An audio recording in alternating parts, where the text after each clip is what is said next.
SSERAFIM has released 2 EPs and an album so far, all of which sort of tied in together and with all the media surrounding it. Fearless, their debut EP, where they jumped headlong into something new, defining their past selves, and climbing up to embrace their new life as SSERAFIM, ready to take on the world as their own. Their debut ended with the sentence, "Do you think I'm fragile?" which directly connected it to Anti-Fragile, their second EP. Again, here they pulled back the curtain a little bit, showed us their bruises, because even though they were previously shown driving fearlessly into a new life, I think that this EP was pretty obviously an allegory for their haters in the real world. At the end, even though the angel, which is a pretty obvious allegory for SSERAFIM, I mean, seraphim are literally an angel, it's their namesake and it was broken, but they pulled themselves back together, and at the end, it was whole again. They don't break so easily. To end this section, they asked, "Do you want to be forgiven?" And their answer to this was Unforgiven, their third comeback and first full-length album. This seemed to pull all their story together. The kintsugi on their logo, which is like this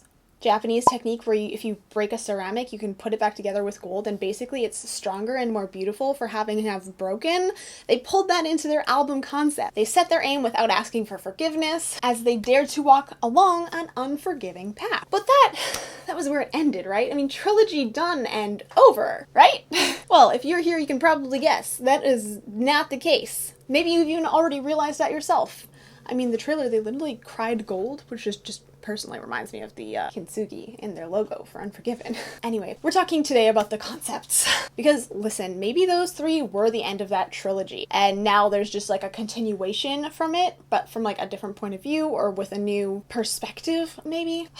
But the story that seems to be told through those albums and into this one is not over. Maybe that trilogy is completed, but we've continued. Those were the intro that leads into the future of SSERAFIM. In fact, SSERAFIM is an anagram for I'm fearless, and this message, I believe, is the core and end goal for them as a concept, and like for all of their content. It started out their story, and as we go through each chapter, I think that's what needs to be taken away from it too. In the trailer for their latest comeback, they again reference what they've gone through before, but I think they've combined those lessons and takeaways to the results that started them on a new and better path that will mean that they need to potentially expose themselves. Here they're bringing forth a new idea in the face of those who would admonish them for being human, and I think that's something that really mirrors an idol's reality. If you ignore the previous trilogy, it's simple to think, well, everything they do looks easy. I mean, of course, this is the name, that's the name of the album, Easy. That their pain and hard work and their suffering is hidden, purposefully ignored, and forgotten. And that on stage we only see that they're making it look easy. And their luck for getting, where they've gotten and the ease in which they carry themselves is remarked upon without seeing them as a whole. We only see the, image on the screen. That's why their slogan for this album is also partially hidden. Actually, the logo's super genius. I kind of love it. Because the work hides behind it all. You don't see their hard work. You only see what is projected in front of you. The polish, the words are there if you take the time to try and read them. But at a glance, all you see is they've made easy. And I'm totally in love with this concept because yes, this is absolutely commentary on, how idols are perceived. And I always love when that kind of topic comes up. I feel like they're directly addressing the haters here, and I kind of love it, So in anticipation for their soon to release music video as of filming this, and of course their upcoming comeback, let's talk about the intro and also the rest of the album concepts, as I said. And let's theorize what it might all mean and kind of put together the meaning of this album. Let's go. Good Bones. Good Bones is their intro song for this album. SSERAFIM really knows how to do album intros, and I'm so happy. This video is just a little bit unhinged, but it's inundated with meaning, especially relating to their previous lives before SSERAFIM, and a seemingly direct message again to their haters. Are you upset that I seized another opportunity? Are you mad that only I get lucky all the time? Do you think that the world is going easy only on us? That's another angle, like the world goes easy on them, like they have it easy. It's not even just that they make it look easy, but like they have it easy. That's kind of what that is implying to me when it's like, no, that's not the case. And I really don't think you can get more spot on than that. I can think of numerous times where people complain, for example, that they're getting so-and-so opportunity, that it's only because they're under hype, or that they have members who've been in another group before, that have been on produce before, and they respond to that by saying, is it okay to degrade someone just for being true to themselves and maybe actually just being lucky? And then they tell you that their secret is that they did work hard to get to where they are. Something the video itself subtly also highlights, I think, but it starts with the title itself, good bones. To say something has good bones, particularly when talking about construction of like a building or a house, it's saying that it has a good foundation. The house itself might be a fixer-upper or a diamond in the rough, but with some attention, you can make something great and beautiful. In this video, the girls all have moments where they're purposefully made to look more rough and yet unbothered. But we know they've already gone through those first 3 albums, those first 3 arcs. They have a goal, they have a vision, and they have purpose. They don't need to impress others, and they simply need to take their own shots. And I think each moment is also perfectly picked to counter an image they had before joining the group. And I'm gonna quote some of the really early interviews that they did just to sort of highlight this point. So for Chaewon, in their previous group and prior, she had a much softer image, I think. The longer hair especially. I feel like she's able to try new things now, which literally leaves her hanging from a basketball hoop in an image that's very unlike her previous one. And this is after jumping across unimaginable distances. In her Weverse interview published right after the debut, she expressed, "I found out I had it in me to pull off the look.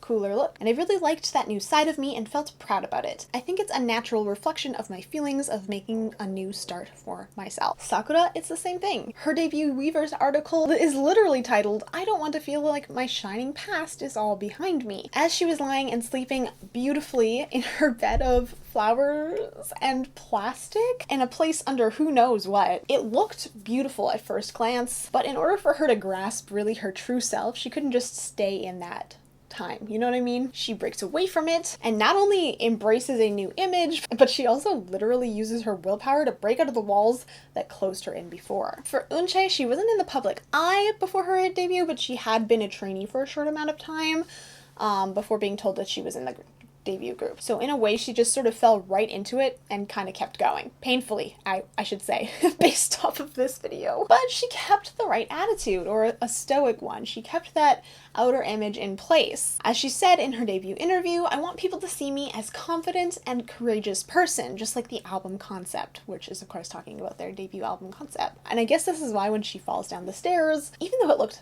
painful as heck, she didn't look shaken at all. And I think this is also why when she fell down the stairs, she doesn't show that weakness or pain. Kazuha, on the other hand, had a very different past than basically any of the other girls. She was a ballerina beforehand, and I think that comes through in her styling here. In her interview, she mentioned that she wanted to take her life in a new direction, and in this case, in the music video, it's sort of displayed that, you know, she's walking in a way that you wouldn't think a ballerina would walk. She kind of lacks that, like, feminine poise that you would expect and associate with ballet. And it's very intentional. And in fact, even her torn on off wing, which was basically fully grown when she tore it off, feels like she's disposing of the one part of herself while allowing a different part to grow.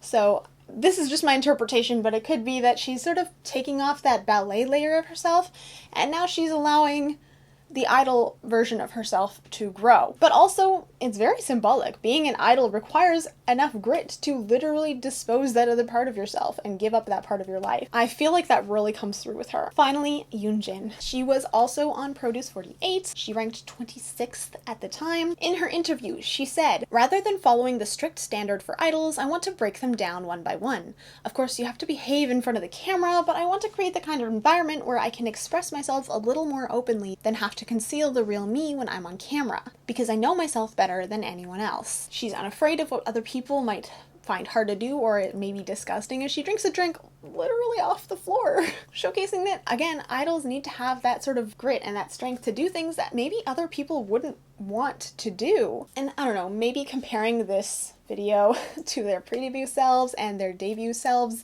is a bit of a stretch, but I feel like SSERAFIM's values haven't changed, just like their anagram, "I'm fearless," hasn't changed, as it wouldn't because their group name didn't change. Anyway, however, there's one part of Good Bones that I have not talked about, and this is the ending scene. We see the girls all like kind of connected with wires while Eunchae eats a cake, as if to say it's a piece of cake. It's easy. I think the connections here could reference several different things, actually. Like idols being seen through the internet only, as I kind of talked about before. They're only like what you see on the screen. They're plugged in all of the time, always online, always being viewed. They have to build a bridge, work together to sort of help project that outward image onto the world. It could also be interpreted that idols are viewed as robots, and they're just meant to perform for others and do things as they're expected to. Though I do also want to bring up the interpretation that actually my partner brought up. This ending scene actually uses really similar imagery to Ghost in the Shell, which is an anime, and in that anime, this kind of concept basically highlights how technology has made everything really easy, but the overdependence on that sort of means that there's like a loss of identity as a person and a dehumanization aspect as well. And I think that's really applicable to just idols in general, as people do tend to view them as commodities. But I don't know, what do you guys think about that? Because it could also be a lot more positive than my take here. Maybe it's meaning that we're all connected and we can tackle things together. Anyhow, now that the intro's out of the way, let's talk about concept images. Sheer MYRRH. This is such an interesting title, as there are all of them. Sheer MYRRH. Sheer MYRRH? What does that even mean? Let's look at this name first, because so sheer, like things that are see-through, slightly transparent, thin, and then MYRRH, a symbol of death, since that was used as like an embalming in the past. And curiously, the image of sheer comes through in that of the form of a veil, which could symbolize a lot, but they do kind of look to me a bit like a wedding veil, in my opinion. I don't know, also maybe it's just all the white feels that way, like they're becoming married to a new life or something. I'm not so sure about that interpretation, but it is really interesting because it does seem to cover their face, so even if it's not really a wedding related, the veil itself is hiding impurities, I think. In a way, I do think this concept is saying that their unblemished, perfect images are at death's door. And this idea could also be further supported by the setting. A lot of the shots the rooms they're in look kind of like they're a bit dirty in the corner, like it's not super clean, which kind of adds to the like melancholic mood as well. Like it sets the mood, you're like, oh, there's something hidden here, and they're eventually going to separate from it. On their head also, in several shots in the group photos especially, they're wearing what appears to be a crown of thorns, which has a lot of biblical connections. I'm not going to go deep into it, but the important takeaway is that they will basically suffer to become something more, and this feels like a first step in what is essentially a rebirth for them. A rebirth that I think started with their debut itself. Featherly Lotus. In deep contrast to Sheer MYRRH's concept, this one is quite a bit darker in appearance. To me, the concept of like just having darker wings in general implies a fallen angel of some sort. Just like in No Celestial, their song, despite their name literally sounding like Seraphim, the angels, they say, I'm no fudging angel, I'm no fudging goddess, I'm just being me. And I'm not swearing because I don't want to get demonetized. They do have a lot of like black versus white imagery going on as well. Sort of black swan, white swan is what I first think, especially because this is used on their like preview for the song called Swan Song. I'm not sure exactly if it ties into the themes of the Swan Lake yet, but it does seem to look kind of like that with the lake and everything like that. But the production of Swan Lake does also end in basically a pair of deaths.